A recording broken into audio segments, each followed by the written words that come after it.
కార్తీక మహాపురాణము 24వ రోజు పారాయణము సప్తాదశ అధ్యాయము. ఇక్కడ యుద్ధరంగంలో అతిలోకమైన శివశౌర్యానికి చిన్నబుచ్చుకున్న జలంధరుడు పునః ఈశ్వరుణ్ణి సమ్మోహింపచేయదలచి మాయాగౌరిని సృష్టించాడు. ఒక రథంపై కట్టివేయబడి నిశుంబాది నిశాచరుల చేత వధింపబడుతూ ఉన్న ఆ మాయాగౌరిని చూశాడు శివుడు.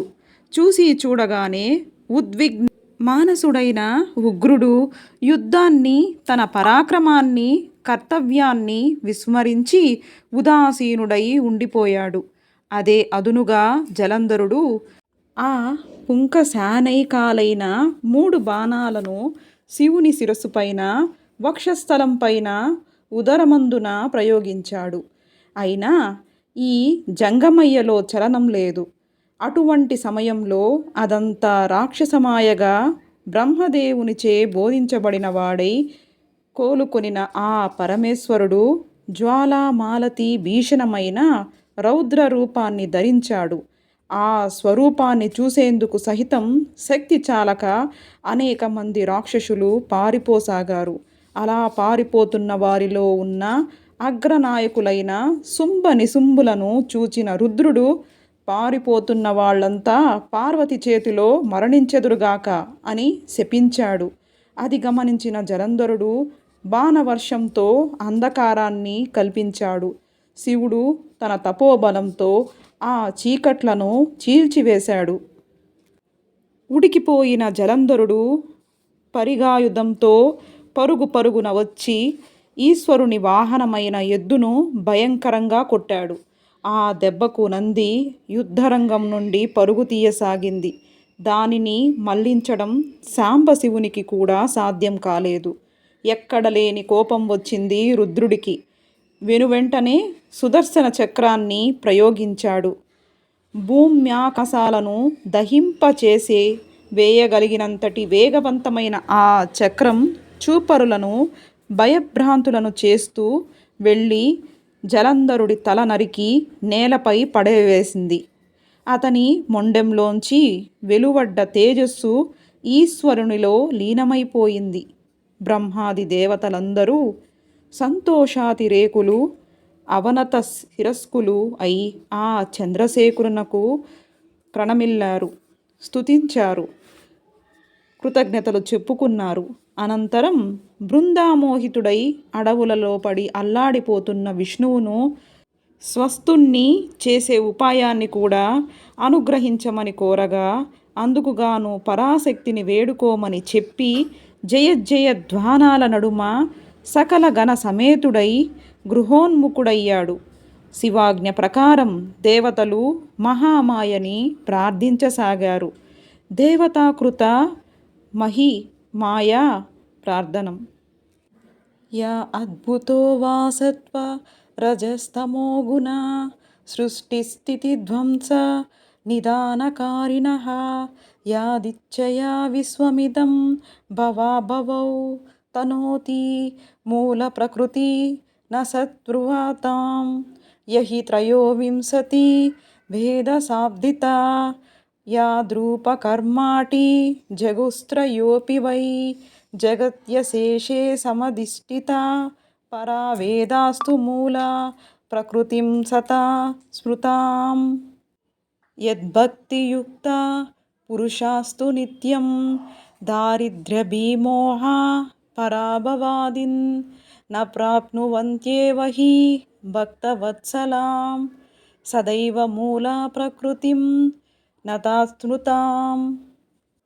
సృష్టి స్థితి లయలకు కారణమైన సత్వరజస్తమో గుణాల 3 దేని నుంచి పుట్టినవో, దేని యొక్క ఇచ్ఛ వలన లోకంలో జనన మరణాలు సంభవిస్తున్నాయో అటువంటి మూల ప్రకృతి మహామాయకి నమస్కరిస్తున్నాయి.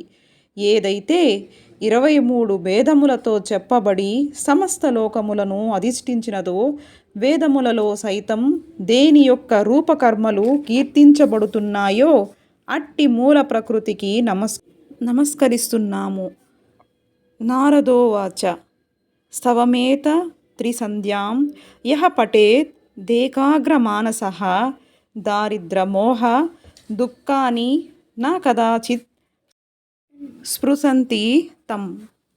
నారదుడు చెబుతున్నాడు, దేవతలచే గావించబడిన ఈ మూల ప్రకృతి మహామాయ స్తవాన్ని ఎవరైతే ఏకాగ్ర చిత్తంతో త్రిసంధ్యలా పఠిస్తారో వాళ్ళనేనాడు కూడా దారిద్ర్యాన్ని కానీ, భయాన్ని కానీ, మోహాన్ని కానీ, దుఃఖాన్ని కానీ, అవమానాన్ని కానీ పొందరు.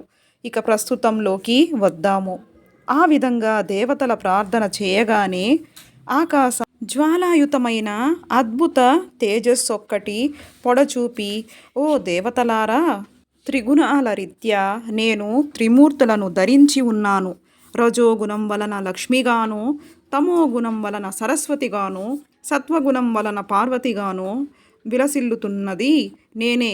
కావున మీ వాంఛ పరిపూర్తికై ఆ లక్ష్మీ పార్వతి సరస్వతులను ఆశ్రయింపు అని ఆదేశించి అంతర్ధానమైపోయింది.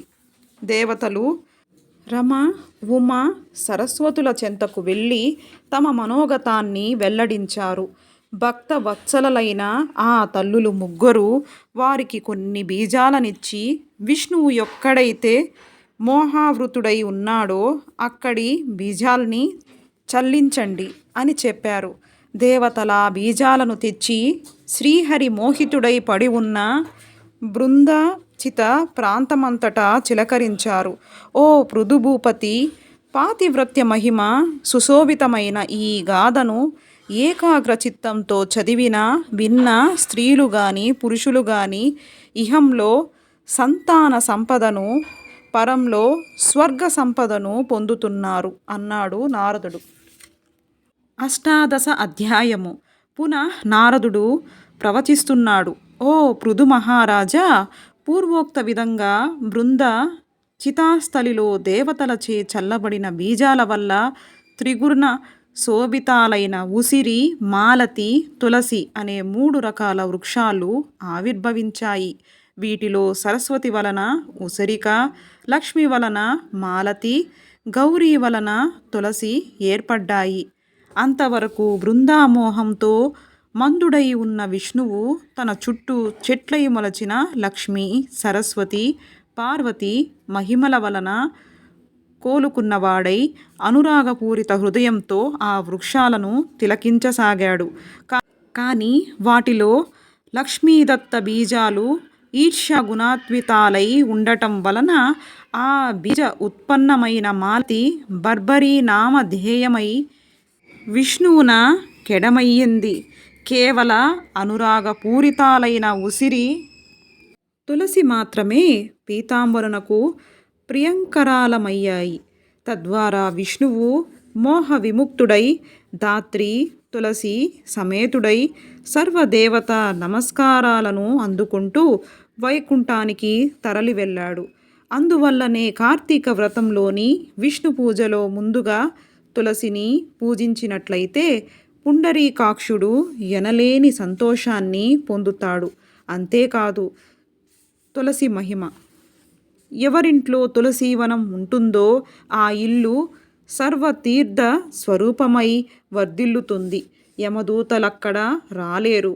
సర్వపాప సంహారకమైన ఈ తులసీవనాన్ని ఎవరు ప్రతిష్ఠిస్తారో వారికి యమధర్మరాజును దర్శించే పని ఉండదు.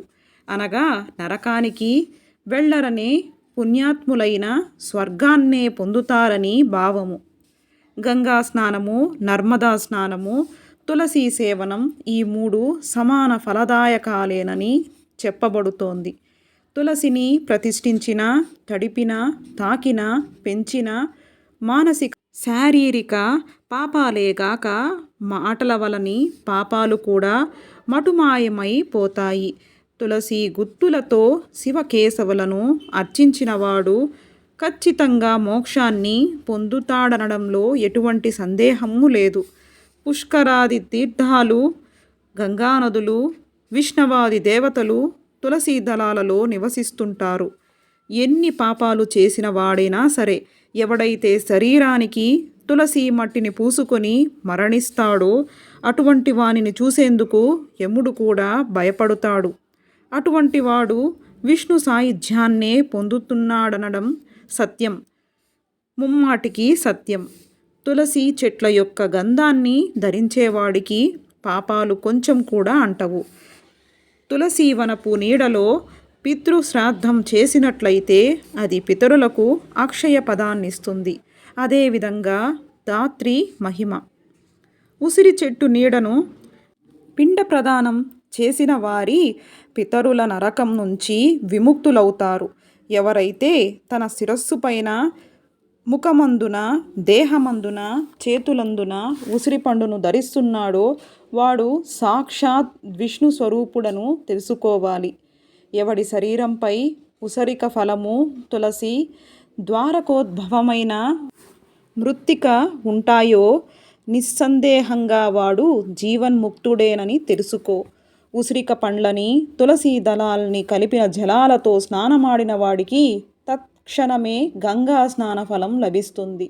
ఉసిరి పత్రితో గాని, ఫలాలతో గాని దేవతా పూజ చేసిన వాడికి ముత్యాలతోనో, మాణిక్యాలతోనో, బంగారంతోనో ఆరాధించిన ఫలం ప్రాప్తిస్తుంది. సూర్యుడు తులాగతుడై కార్తీక మాసంలో చేయబడే యజ్ఞ యాగాదులు, తీర్థ సేవనలు విశేష ఫలితాన్నిస్తాయి. సమస్త దేవతలు, మునులు కూడా ఈ కార్తీక మాసంలో ఉసిరి చెట్టు ఆశ్రయించుకొని ఉంటారు. ఏ నెలలోనైనా సరే ఎవరైతే ద్వాదశి నాడు తులసి దళాలను, కార్తీకం 30 రోజుల్లోనూ ఉసిరిక పత్రిని కోస్తున్నాడో వాడు నింద్యాలైన నరకాలనే పొందుతున్నాడు.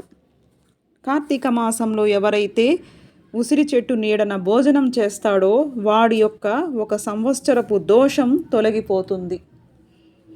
ఉసిరి నీడన విష్ణు పూజ చేసినట్లయితే అన్ని విష్ణు క్షేత్రాల్లోని శ్రీహరిని ఆరాధించిన పుణ్యం కలుగుతుంది.